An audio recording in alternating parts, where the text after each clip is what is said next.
So please be mindful of the kind of chemicals you use to speed up the ripening process of our agricultural produce, because we actually depend on you to survive.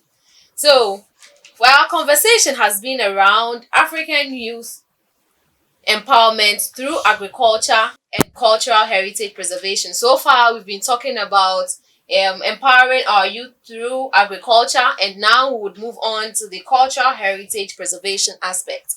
So, Your Royal Majesty, lately the trend is that people grow up in rural centers in Africa, but as soon as they complete, let's say, basic school and junior high and even SHS, they want to move to the urban centers in seek of greener pastures, or for some reasons they tend to move from the rural areas to the urban areas. Please, what do you think can be done to check this rural urban drift? Because it is really hurting our local traditional systems. People go there and they don't even regard our local traditional systems again. They just speak anyhow to our traditional leaders because now they are in the urban centers. They have no regard for our traditional systems. What can we really do to check this rural urban drift?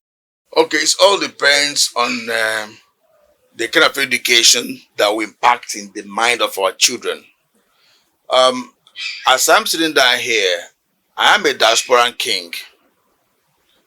I'm a Nigerian living in Ghana, ruling over the Igbo community here in Ghana as a diasporan king.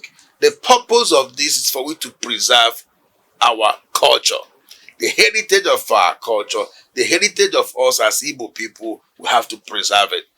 A lot of our sons and daughters are also giving birth here in Ghana. Most of them have not even been home for many years, but by the throne of Ndibo, by the kingship of Ndibo here in Ghana, they are learning our culture, a culture they have not been seeing for the past 10 years of their birth in Ghana, a culture that their parents have not been taking them frequently home. That culture, they are witnessing it here now in the urban city. Some of our young ones also left home when they are like 10, 15 years, when they have not been able to, when they are not properly soaked into our culture, and they travel to the urban city and now they are like 30 years of age. So they are not practicing the culture very well. But because of the Igbo kingdom in Ghana, they are not practicing their culture. So the only way we can preserve our culture in diaspora is by we setting up our cultural heritage centers of our tribe. Every tribe with their own culture. Igbos have their own culture. Yoruba have their own culture. Hausa the same thing. Ghana the same thing. In Ghana, there are different also tribes. The Ashantis, the Gans, the Akans. These are different culture.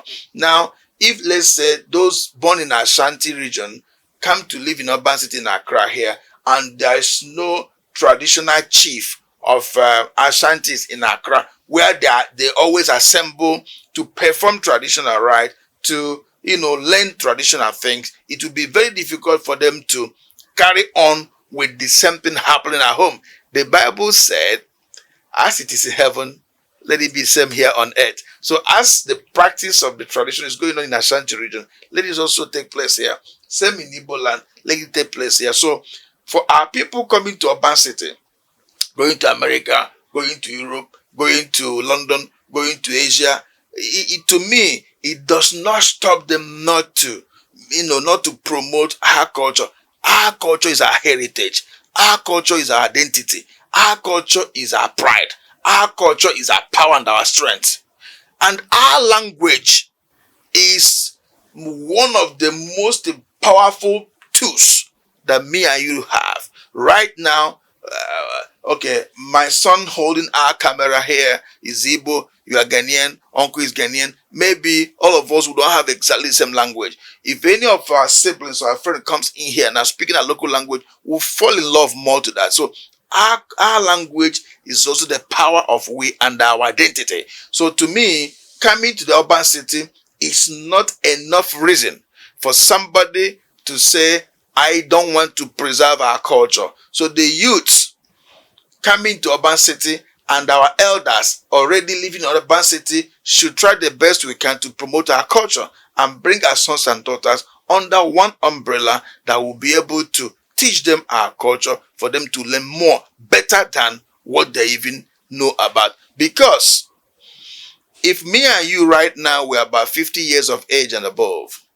maybe we'll have more 50 years to live here. That's 100 years. What about a child of 10 years or 2 years? That child still have another 80 years more or 90 to live. So if we don't teach them the culture now, if we don't take them through their culture now, think about the next couple of years to come, how it's gonna be.